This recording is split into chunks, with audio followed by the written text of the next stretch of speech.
वालेकुम गाइस, कैसे हैं आप? उम्मीद करते हैं आप सब खैरियत से होंगे, खुश होंगे और हमारी दुआ है कि आप हमेशा खुश रहें, हंसते और मुस्कुराते रहें। मेरा नाम है रहमान अनवर और मैं हूं मोहम्मद और मैं हूं ज़फर इकबाल। और आज हम जिस वीडियो पर रिएक्ट करने जा रहे हैं, इस वीडियो का टाइटल है इंडस वैली सिविलाइजेशन। तो देखते हैं वीडियो। अगर वीडियो पसंद आए वीडियो को लाइक, चैनल को सब्सक्राइब ज़रूर कीजिएगा। तो देखते हैं। आ रहा भाई आर्टिफैक्ट मिला है। ये देखो, ये हड्डियां हैं, ये बर्तनों के टुकड़े हैं, इनके ढांचे आधे मिले हैं।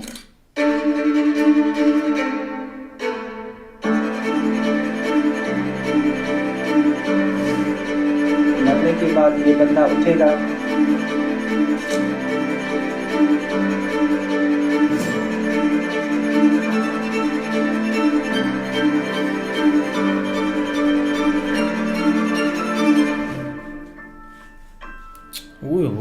हमने विजिट किया दुनिया की सबसे पुरानी और सबसे एडवांस्ड सिविलाइजेशन के खंडरात को, जहां 5000 साल पुराने जिंदगी के आसार आज भी वाज़े तौर पे अपनी मौजूदगी का एहसास दिला रहे हैं। उस जमाने कदीम में इतनी शानदार टाउन प्लानिंग देखकर इंसानी दिमाग दंग रह जाता है। जिस जमाने में एंशिएंट इजिप्शियंस अपने फेरोज की पूजा करने में मसरूफ थे, उसी जमाने में ये पक्के घर ना सिर्फ पक्के बल्कि डबल स्टोरी घर, अटैच और public bathrooms, modern jacuzzi style के waterproof pools, roads, sewerage system और नई टेक्नोलॉजी बनाने में मसरूफ थे। पर जानना ये है कि ये सब आखिर दुनिया के इस कोने में कैसे किया जाता था। हम किसी और की नहीं, मोहनजोदड़ो की बात कर रहे हैं। ये इंडस वैली सिविलाइजेशन की वो एडवांस्ड सिटी थी जिसने एक्सपर्ट्स को अभी तक पहेलियों में जकेड़ रखा है। ये कौन लोग थे, क्या खाते थे, किसको पूछते थे? जहां दुनिया एंशिएंट ग्रीक्स और इजिप्शियंस की लैंग्वेज को डिकोड करने में कामयाब हुई, वहीं इंडस वैली के लोगों की लैंग्वेज को अभी तक क्यों डिकोड नहीं किया जा सका? क्या इसको जानबूझकर इनक्रिप्टेड रखा गया था? 5000 साल पहले कड़ी मंसूबाबंदी से इतना जदीद शहर कैसे बनाया गया? उस दौर में इंडस वैली सिविलाइजेशन का 4000 किलोमीटर दूर एंशिएंट इजिप्शियंस के साथ कौन सा सीक्रेट कनेक्शन था? और सबसे बढ़कर इतना सब कुछ होने के बावजूद भी ये लोग कहाँ चले गए? ज़ेमटीवी की वीडियोस में एक बार फिर से खुशामदीद। नाज़रीन, ये बात है दिसंबर 1922 की, जब Indian archaeologist RD. Banerjee waste India में मौजूद इंडस रिवर के किनारे शिकार पर निकले थे। उनको एक इंतहाई खूबसूरत रेड स्पॉटेड हिरन दिखा। उन्होंने अपना घोड़ा उसके पीछे भगाया, लेकिन हिरन पास में मौजूद एक जंगल के अंदर जाकर कहीं गायब हो गया। उसका पीछा करते करते आर.डी. बनर्जी थक चुके थे और उन्होंने एक दरख्त के नीचे आराम करने का फैसला किया। इसी दौरान उनका पैर एक तेज धार वाले ब्लेड से लगा। पहली नजर में ये नॉर्मल पत्थर लग रहा था, लेकिन मुआयना करने पर मालूम पड़ा कि ये 4500 साल पहले ब्रॉन्ज एज में इस्तेमाल होने वाला एक फ्लिंट स्क्रैपर था। उस वक्त ये ब्लेड जानवरों की खाल उतारने या मुख्तलिफ चीजों को काटने के लिए इस्तेमाल किया जाता था। इस गुंजान जंगल के बीच से फ्लिंट स्क्रैपर का मिलना आर.डी. बनर्जी के लिए काफी हैरत का बायस बना। लिहाजा उन्होंने इस जगह को इन्वेस्टिगेट करना शुरू किया। इतने में बैलगाड़ी पे एक लोकल शख्स आया और जंगल के एक हिस्से में से कुछ सामान निकालकर बैलगाड़ी में लोड करने लगा। उन्होंने देखा कि ये बनी बनाई ईंटें यानी ब्रिक्स थी, जो वो अपने घर में इस्तेमाल करने के लिए लेके जा रहा था। इस मौके पर आर.डी. बनर्जी, जो कि वैसे ही आर्कियोलॉजी की फील्ड में काफी एक्सपीरियंस रखते थे, वो ये समझ चुके थे कि जिस जंगल के ऊपर वो खड़े हैं उसके नीचे जरूर आसारे कदीमा का कोई शहर धसा हुआ है। उन्होंने अपनी टीम के साथ वहीं अपना कैंप लगा लिया, कुछ लोकल्स को हायर किया और अगले 4 महीनों तक यहाँ खुदाई करते रहे। आने वाले 4 महीनों में बनर्जी को यहाँ से जो कुछ मिलने वाला था वो आर्कियोलॉजी की दुनिया में तहलका मचाने के लिए काफी था। जंगल के नीचे से स्टैम्प्स मिली जिन पर ना समझ आने वाले कैरेक्टर्स और कुछ जानवर बने हुए थे। उन्होंने स्टैम्प्स के इम्प्रेशन अपने सीनियर सर जॉन मार्शल को भिजवा दिए, जो उस वक्त आर्कियोलॉजिकल सर्वे ऑफ इंडिया के डायरेक्टर जनरल थे।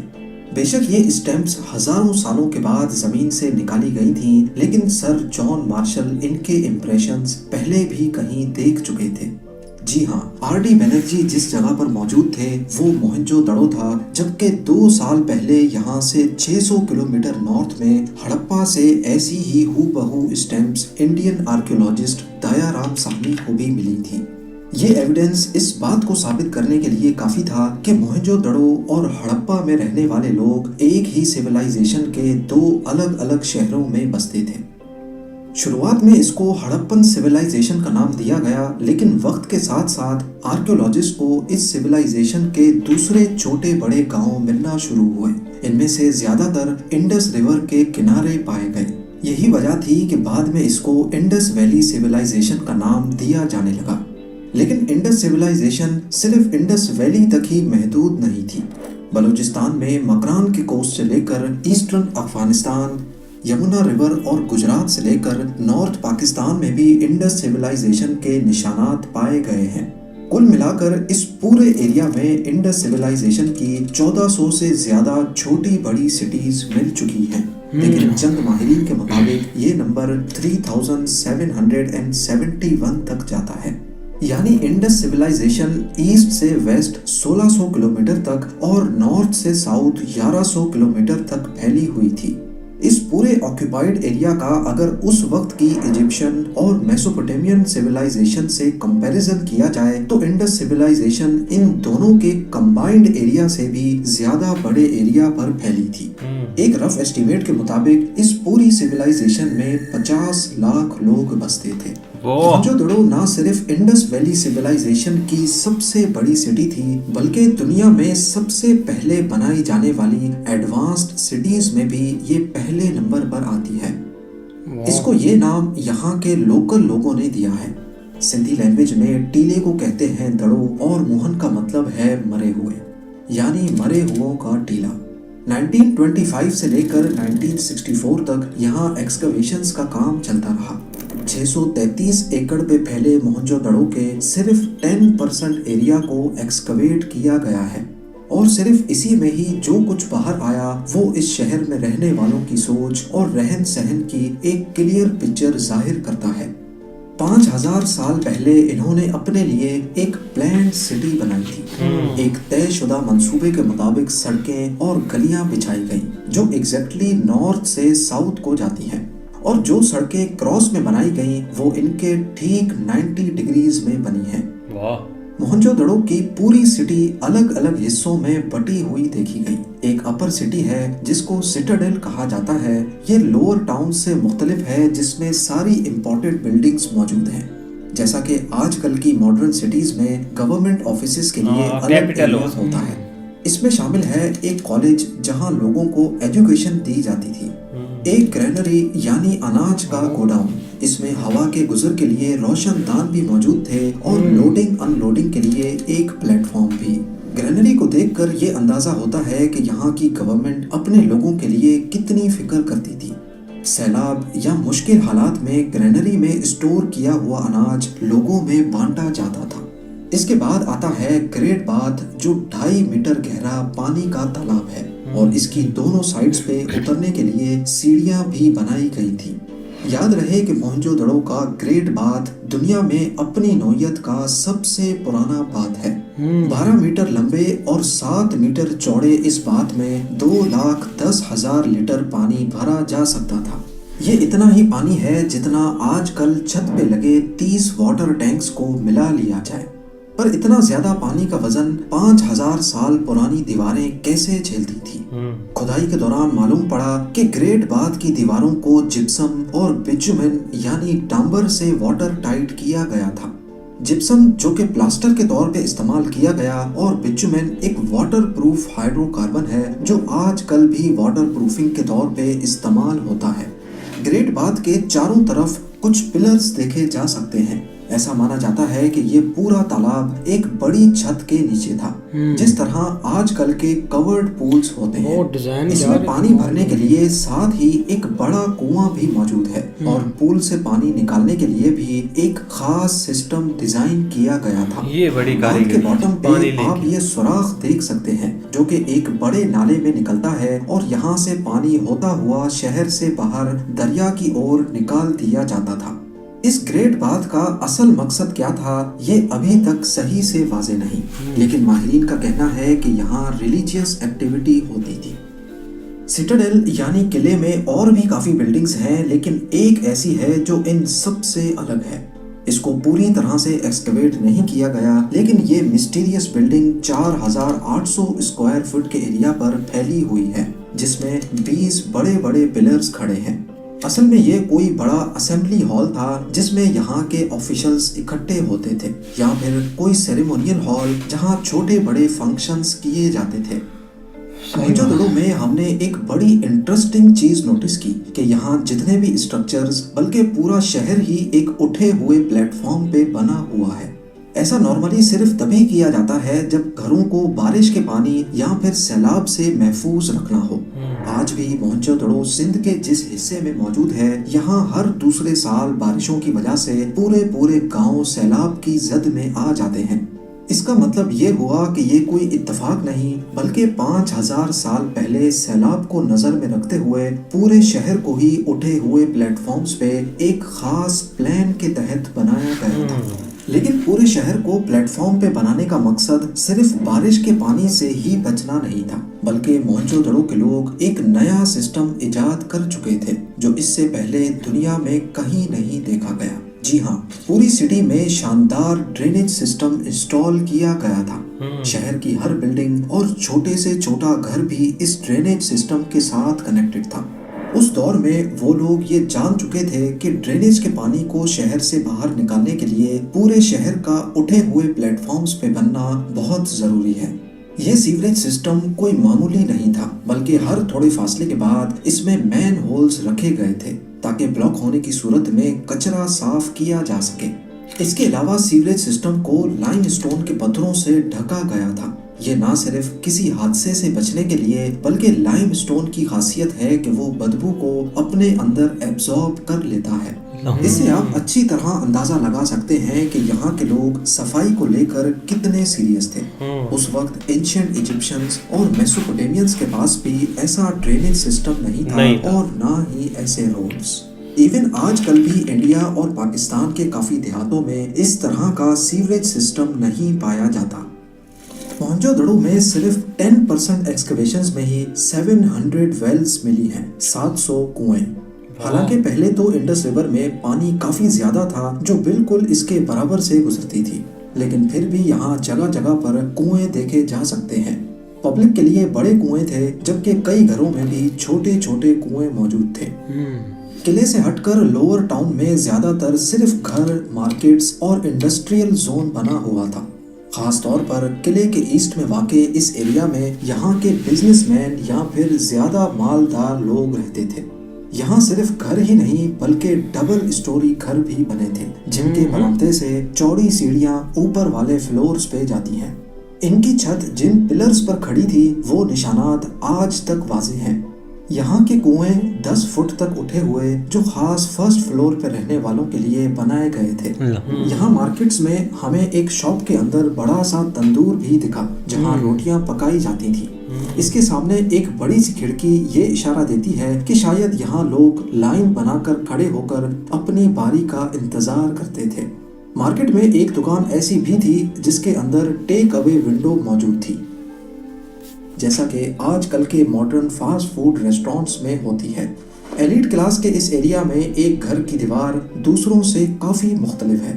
अंदर से ये मिट्टी से बनाई गई है, जबकि इसके बाहर वाला पोर्शन पक्की ईंटों का बना है। ये खास एहतमाम इस घर को ठंडा रखने के लिए किया गया था। परफेक्ट प्लानिंग का अंदाजा आप इस बात से लगा लें कि तमाम लोअर टाउन्स के बीच से गुजरने वाली चौड़ी सड़क बिल्कुल सीधी बनाई गई थी, जिसको गूगल अर्थ से भी देखा जा सकता है। शायद ये सड़क उस वक्त का इम्पोर्टेंट ट्रेड रूट था। इसी एरिया की फुटेजेस बनाने के दौरान हमें यहाँ एक दीवार में 5000 साल पुराना आर्टिफैक्ट धसा हुआ मिला। 2.5 इंच की ये कोन दिखती तो राइफल की गोली जैसी है, लेकिन असल में ये मिट्टी का बनाया हुआ एक ऐसा इक्विपमेंट है जो उस वक्त टाइम देखने के काम आता था। इसको सूरज के नीचे सीधा खड़ा किया जाता था और फिर इस कोन से बनने वाले शैडो से दिन के वक्त का अंदाजा लगाया जाता था। वाह। इस तरह की बहुत सारी कोन्स पहले भी एक्सकवेशन में यहाँ से मिल चुकी हैं। मोहनजोदड़ो की दीवारों में यहाँ जिंदगी की झलक आज भी नजर आती है। एक दीवार में मिट्टी के बर्तन और मेटल्स के टुकड़े, इस्तेमाल शुदा कोयले और हड्डियों के पीसेस भी दिखाई दिए। ये देखो ये हड्डियां हैं, एक हड्डी ये है, एक हड्डी ये है, एक हड्डी एक ये रही हड्डी, बर्तनों के टुकड़े हैं। ठीक है। ये बर्तन, ये देखो ये बर्तन, ये बर्तनों के टुकड़े हैं, एक ये रहा, एक ये रहा, सिर्फ ये नीचे देखो, ये देखो गोल देख रहे हो। पर हड्डियों के टुकड़ों और इस्तेमाल शुदा कोयलों का दीवारों के अंदर क्या काम? ये एक इशारा भी हो सकता है उस कुदरती आफत का जिसने मोहनजोदड़ो को इन खंडरात में बदल दिया है, जैसा कि फ्लड्स यानी सैलाब।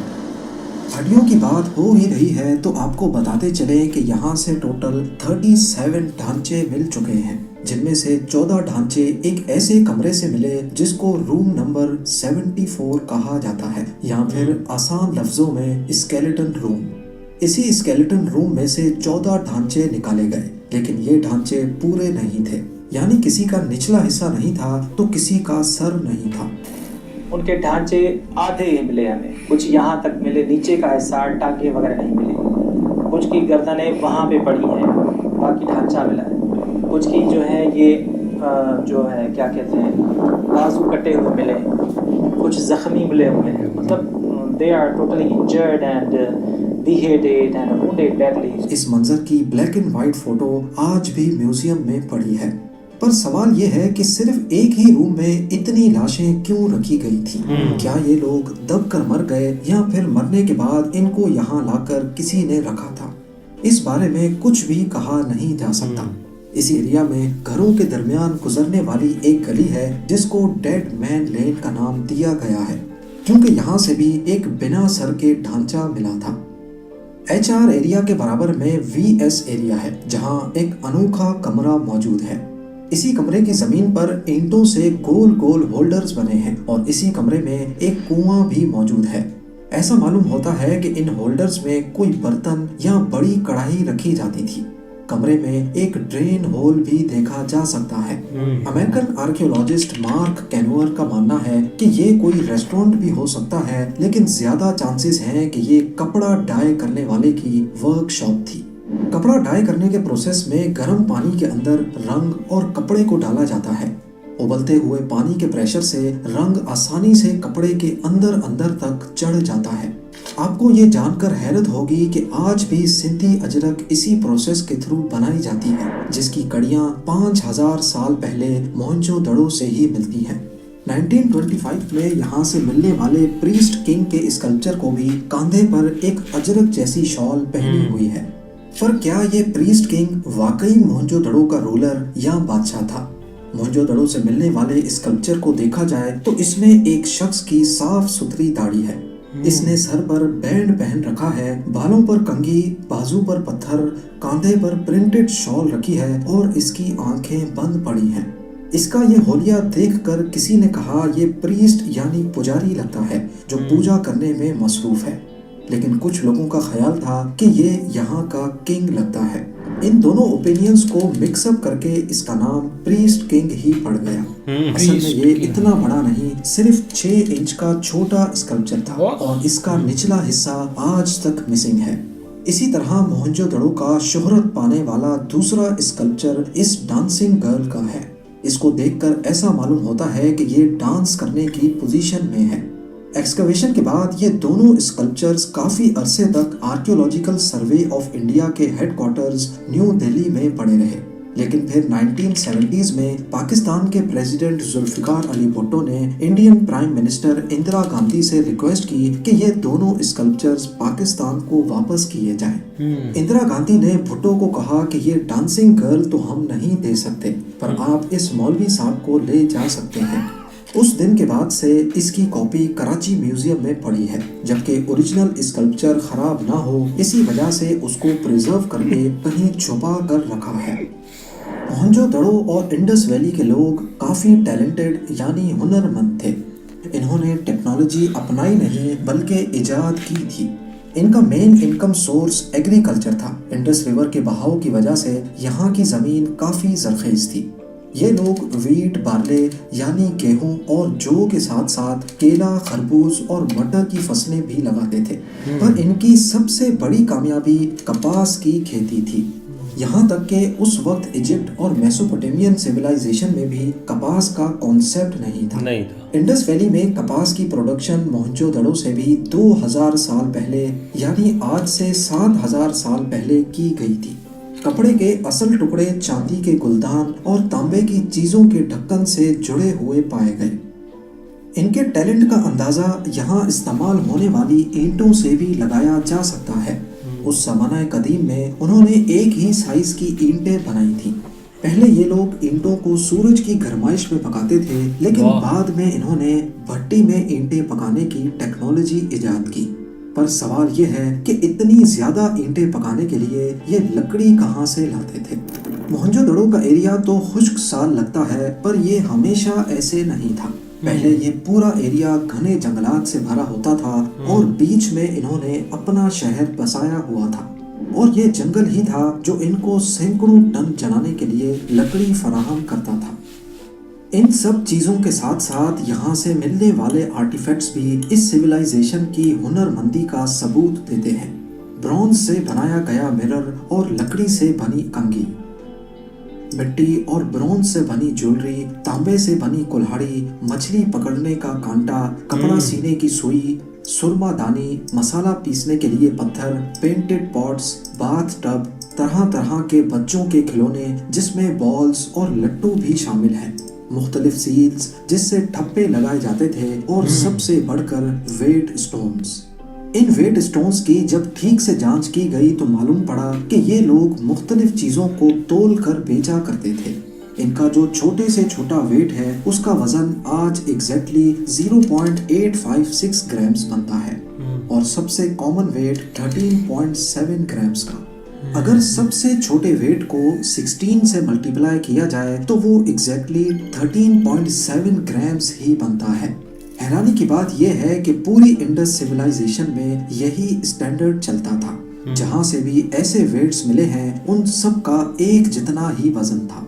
यानी इसका मतलब तो ये हुआ कि यहाँ के लोग अपनी इकोनॉमी और बिजनेस को लेकर भी काफी सीरियस थे। तो अब सवाल उठता है कि क्या ये लोग आपस में ही चीजों की लेन देन करते थे या फिर बाहर की दुनिया से भी इनका कोई सीक्रेट कनेक्शन था। इस राज से पर्दा तब उठा जब जॉन मार्शल ने हड़प्पा और मोहनजोदड़ो से मिलने वाले आर्टिफैक्ट्स को इलस्ट्रेटेड लंदन न्यूज़पेपर में पब्लिश करने का फैसला किया। ये आर्टिकल 20 सितंबर 1924 को इलस्ट्रेटेड लंदन में छपा, और यही वो पॉइंट था जब दुनिया पहली बार इस सिविलाइजेशन का नाम सुन रही थी। वरना इससे पहले लोग सिर्फ मेसोपोटामियन और इजिप्शियन सिविलाइजेशन के बारे में जानते थे। इस आर्टिकल को पढ़ने और मुख्तलिफ आर्टिफैक्ट्स की तस्वीरें देखने के बाद इराक से ताल्लुक़ रखने वाले आर्कियोलॉजिस्ट ने जॉन मार्शल से कांटेक्ट किया। उनका कहना था कि जो सील्स आपने पब्लिश की हैं वैसी ही सील्स हम मेसोपोटामियन ड्राइंग्स से भी निकाल चुके हैं। इसका सिर्फ एक ही मतलब है कि इंडस वैली सिविलाइजेशन का 2200 किलोमीटर दूर मेसोपोटामिया, जहां आज इराक मौजूद है, उनसे ट्रेडिंग रिलेशन भी था, और मेसोपोटामिया का इजिप्शियन सिविलाइजेशन से कनेक्शन था। इंडस वैली की एक नायाब कार्नेलियन बीड इजिप्ट से भी मिल चुकी है, जिसके बारे में एक्सपर्ट्स का कहना है कि ये पहले इंडस वैली से मेसोपोटामिया आई और वहां से इजिप्ट गई थी। तो ये कहना गलत नहीं होगा कि इंडस वैली के लोग इतने टैलेंटेड थे कि इनका काम उस वक्त इंटरनेशनली माना जाता था। ये वो तमाम चीजें हैं जो इंडस से मेसोपोटामिया और इजिप्ट में 3 से 5,000 साल पहले इंपोर्ट की गई थी। इनमें वेट्स, नायाब तराशे हुए पत्थर, ब्रेसलेट्स, बीड्स और सील्स मौजूद हैं। अब अगर इनका बाहर की दुनिया से कनेक्शन भी था तो आखिर वो लोग इंडस सिविलाइजेशन के लोगों को किस नाम से पुकारते थे? आखिर इनका कोई तो नाम होगा। इसका क्लू हमें एक बहुत ही दिलचस्प और सच्ची स्टोरी से मिलता है। मेसोपोटामिया में अकाडियन एम्पायर के रूलर सारगान ने अपने शहर में एक बहुत बड़ा मंदिर बनाने का इरादा किया। इस मंदिर को सजाने के लिए दुनिया की कीमती चीजें इस्तेमाल की गईं। सारगान बादशाह ने इराक से मिलने वाली टैबलेट्स पे लिखा था कि मैंने अपने बहरी जहाज दिलमुन, मगान और मेलूहा भेजे थे और अपने लोगों से कहा कि वहां से जो कीमती चीज मिले वो लेकर आओ। दिलमुन उस वक्त पर्शियन गल्फ के एरिया को कहा जाता था जो आज का बहरीन है। मगान की शनाख्त ओमान और मकरान से हुई है, जबकि मेलूहा के बारे में माहिरीन का ख्याल है कि ये सारगान बादशाह ने इंडस वैली सिविलाइजेशन के लोगों का नाम लिखा है। अकाडियन एम्पायर के रिकॉर्ड में यह भी लिखा है कि मेलूहा से टिम्बर यानी लकड़ी, कार्नेलियन जो कि एक कीमती पत्थर है और हाथी के दांत मंगाए गए। और ये कोई इत्तेफाक नहीं है कि ये तीनों चीजें आज भी सब कॉन्टिनेंट यानी इंडिया में पाई जाती हैं।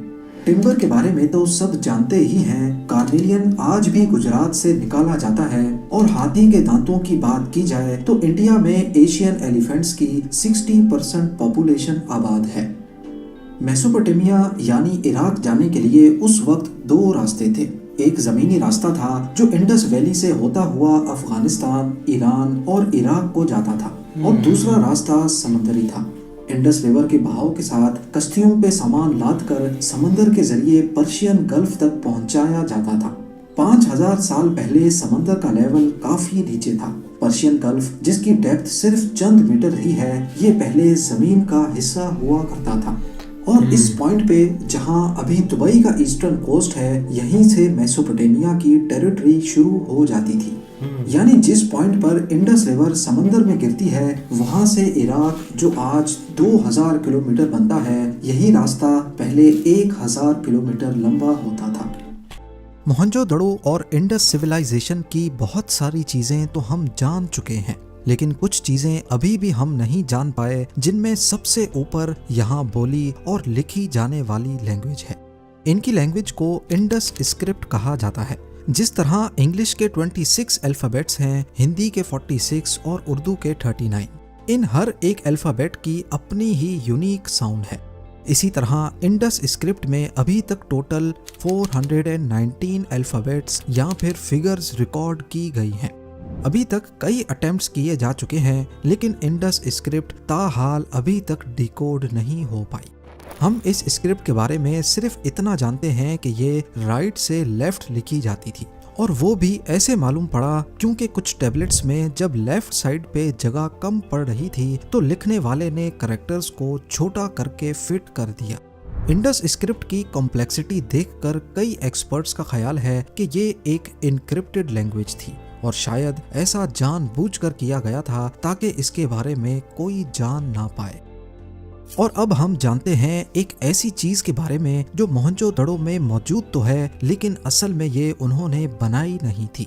हम बात कर रहे हैं मोहनजोदड़ो की पहचान और यहाँ के सबसे ऊंचे स्ट्रक्चर के बारे में। जी हाँ, असल में ये बुद्धिस्ट स्तूपा है जो माहिरीन के मुताबिक मोहनजोदड़ो खत्म होने के करीब 2000 सालों के बाद खुशान बादशाह के दौर में बनाया गया था।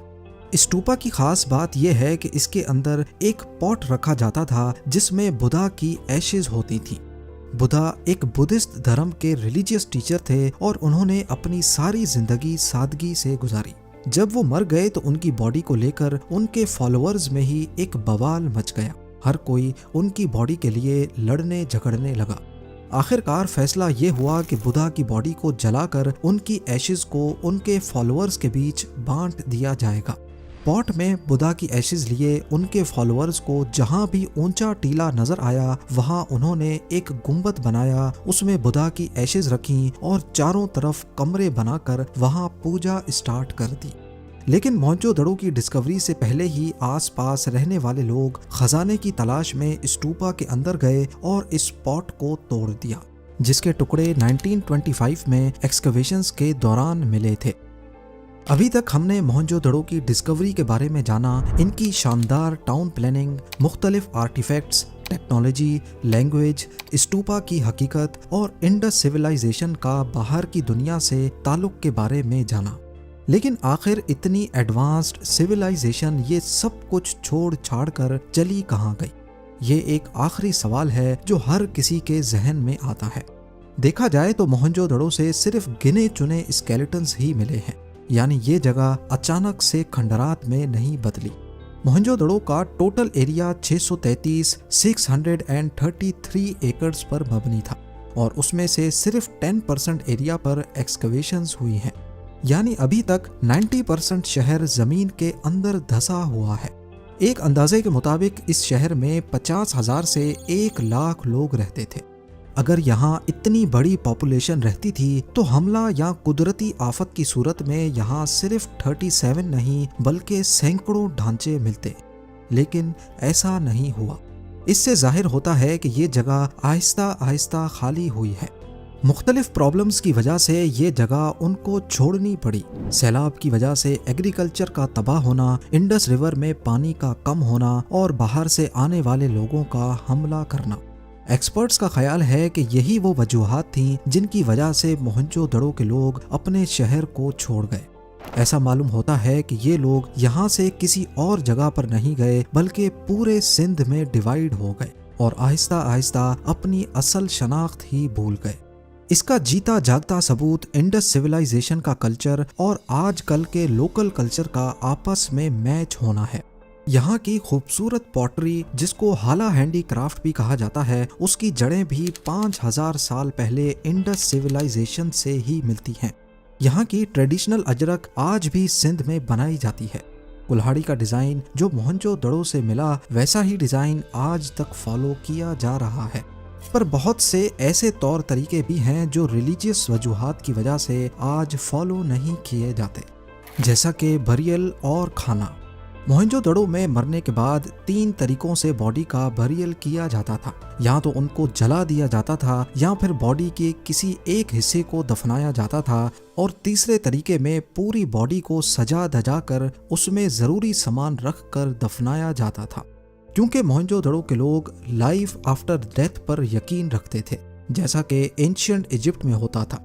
बॉडी के साथ ज्वेलरी और खाना पीना भी साथ ही दफनाया जाता था। उनका यकीन था कि मरने के बाद जब ये दोबारा जिंदा होंगे तो उस वक्त उनके पास जरूरी सामान मौजूद होना चाहिए।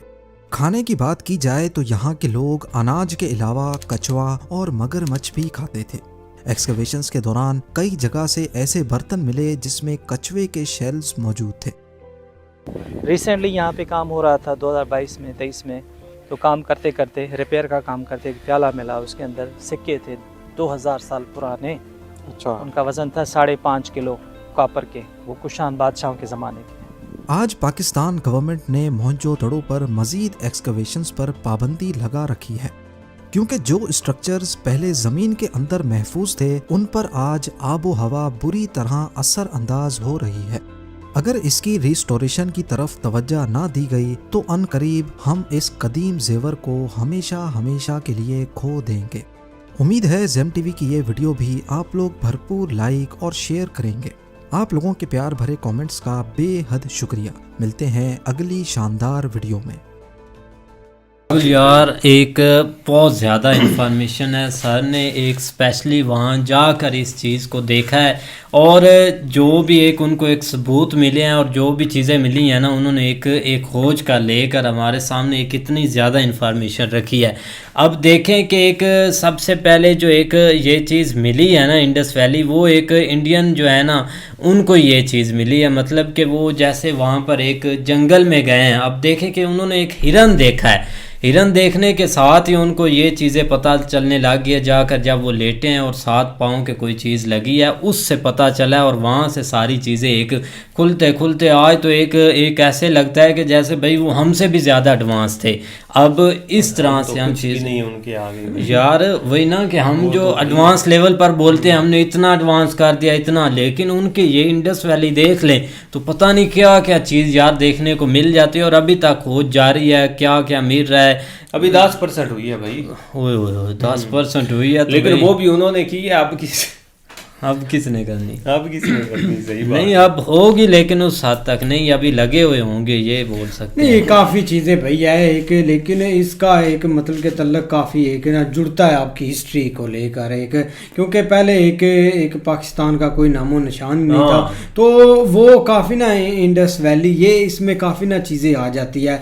अब ज़्यादातर तो पाकिस्तानी बोलते हैं कि हमारी शनाख्त इससे होती है, तो इसमें काफ़ी पॉइंट होते हैं। अब देखो ना एक पाकिस्तान का कोई हिस्ट्री से नहीं लेना देना ऐसे लोगों का। अब वो भाई सही बता रहा था कि वो जो एक मतलब के एक खोते रेड़े पर बंदा था ना, वो इधर से ये ईंटें ले जाते थे, ये मतलब कि उनको इतना एक नहीं पागलों को पता था कि इसके नीचे जो हिस्ट्री छुपी हुई है ना वो एक कमाल की हिस्ट्री है, उसके पीछे पता नहीं कितने रीज़न है, कितनी उसमें एक छुपी हुई चीज़ें हैं। लेकिन वो क्या करते थे कि जो उनको इधर से चीज़ें मिलती थी ना ईंटें वगैरह, वो घर ले जाते थे, कोई दीवार बना रहा है, कोई मकान बना रहा है, ईंटें ले जाते थे, बाकी जो सामान यहाँ पे मौजूद था वो भी ले गए होंगे हैं, जो कि मतलब बहुत ज़्यादा। लेकिन उस वक्त तो ज़ाहिर बात है पाकिस्तान का नामो निशान नहीं था, तो यही एक सिविलाइजेशन थी, एक इंडस सिविलाइजेशन, जो कि मतलब एक जिनका एक राब्ता उस साइड के ऊपर भी था। और ये आपस में देखो ना, आप अभी जदीदियत के हवाले से देखें तो अभी के लिए जो चीज़ें हो रही हैं बाकी कंट्रीज़ के साथ एक राब्ते के लिए या एक उनके साथ ले, तो वो सेम टू सेम ऑलरेडी चीज़ें वो करते रहे, लेकिन उनके पास भाई अपने हिसाब से एक जदीद टेक्नोलॉजी थी, उन्होंने अपने हाथ से चीज़ें बना के तो उसको जो है ना वो आगे अपना निज़ाम एक सिस्टम चलाया हुआ था, जिसमें आप देख लो कि एक अगर आप सिर्फ उस जो उन्होंने एक स्विमिंग पूल बनाया हुआ, स्विमिंग पूल कह लें या सारा पानी इकट्ठा होता होगा या उसमें सारे पीते होंगे, ये आप कह सकते हैं, या कुछ भी उनके हिसाब से था, लेकिन उनके अंदर दिमाग कमाल का था। आज का तो बंदा एक सोच भी नहीं सकता कि वो किस तरह उन्होंने एक सिस्टम अपना बनाया हुआ था, एक पूरा उन्होंने एक ज़ाहिर बात है उनकी जो एक तो वो जहाँ पे रहते थे साथ उन्होंने अपना एक एडवांस, जिस तरह हमारे कैपिटल हैं या एक सारे सिस्टम को कंट्रोल करने के लिए एक अलग अदारे या सहारा बना, तो उनका भी ये सिस्टम मौजूद था। लेकिन आप देख लो कि उन्होंने भाई किस तरह अपने आप को वो मतलब एक सर्वाइव, क्योंकि लाइट का वहाँ पे एक उस वक्त लाइट या मुझे नहीं लगता बिजली का कोई कॉन्सेप्ट होगा, लेकिन उस हवाले से उन्होंने अपने कमरों की एक खिड़कियाँ, या जब बहुत ज़्यादा हीट होती थी दीवार बाहर से एक पक्की अंदर से जो उन्होंने कच्ची रखी हुई थी ताकि जो है ना वो गर्मियों में बहुत ज़्यादा हीट अंदर ना जाए, मतलब हर तरह के हल उन्होंने निकाले हुए थे। और देख लो कि किस तरह उन्होंने भाई मैनेज किया हुआ था यार, बहुत यार एक बहुत हिस्ट्री छुपी है। देखो ना एक इजिप्ट पर आए तो उधर एक 3-4 पैरामीटर ही हैं भाई, उसके अलावा उनके पास कोई नहीं है, एक वो मम्मी है उनके पास और वो एक पैरामीटर, और ठीक है उधर भी मतलब कि एक गुफा वगैरह हर चीज़ है जो मतलब कि उधर के होते थे शहजादे वगैरह, वो एक अपनी कब्र ही बनाते थे और उसमें सारे हीरे जवाहरात उन्होंने भाई एक फेंक देने, कि वो उनका एक मानना था कि हमारी एक ना मतलब कि मानना उनका ये था कि हम हीरे जवाहरात अपनी कब्र में रखेंगे ना तो एक ऊपर जाकर हमें एक ना मतलब कि सुकून मिलेगा, मतलब कि जैसे अमीर बंदे की मौत होती है कि अमीर बंदा ऊपर भी जाकर एक सुखी होता है। अब ऊपर क्या होता है क्या नहीं ये तो किसी को नहीं पता, ना भाई ऊपर से कोई आया ना कोई, वो सीन तो एक अलग हो जाता है, लेकिन ये उनका मानना था। लेकिन उस हद तक ना उनके पास वो नहीं चीज़ें थी, इतना नॉलेज नहीं था कि वो चीज़ें मतलब कि ये कर सके जो एक इंडस वैली के लोगों के पास था, एक नॉलेज है। नहीं बिल्कुल ऐसे ही है, लेकिन देख लो के बजाय अब इधर हमारे तो भाई इसको एक मोंजूदाड़ो या एक साहिवाल में हड़प्पा के नाम से मोंजूदाड़ो हड़प्पा एक और कोई नाम है, इन्होंने मतलब वो जो साहिवाल ये सारा उन्होंने इकट्ठा करके इस तरह के नाम जो है ना वो बना दिए। लेकिन अगर आप पीछे जाएँ तो इसका नाम भाई एक जिस तरह सर भी बता रहे थे कि इंडस वैली सिविलाइजेशन जो है ना वो ही था, और उसको जो है ना वो वही उस चीज़ को सामने रखना चाहिए। लेकिन भाई उनका सिस्टम कमाल का था, आप देख लो कि जितनी फैली हुई थी, अफगानिस्तान, गुजरात, ये सारा सिस्टम जो है ना, वो पंजाब, वो सारा इसके अंदर जो है ना वो एक आता था। और उन्होंने एक बहुत एक कमाल तरीके का अपना सिस्टम चलाया हुआ था। और देख लो कि बजाय इसके कि वो पानी या एक उन्होंने किस हद तक उसको हाइट में रखा हुआ था, ये एक कमाल की उनकी ज़ानत थी। और हर चीज़ भी तकरीबन वहाँ से मिली हुई है। बिल्कुल यार, आज ये एक इंटरेस्टिंग वीडियो थी, उम्मीद करते हैं आपको पसंद आएगी। अगर पसंद आए वीडियो को लाइक, चैनल को सब्सक्राइब ज़रूर कीजिएगा। मिलते हैं नई वीडियो के साथ, तब तक के लिए अल्लाह हाफिज़।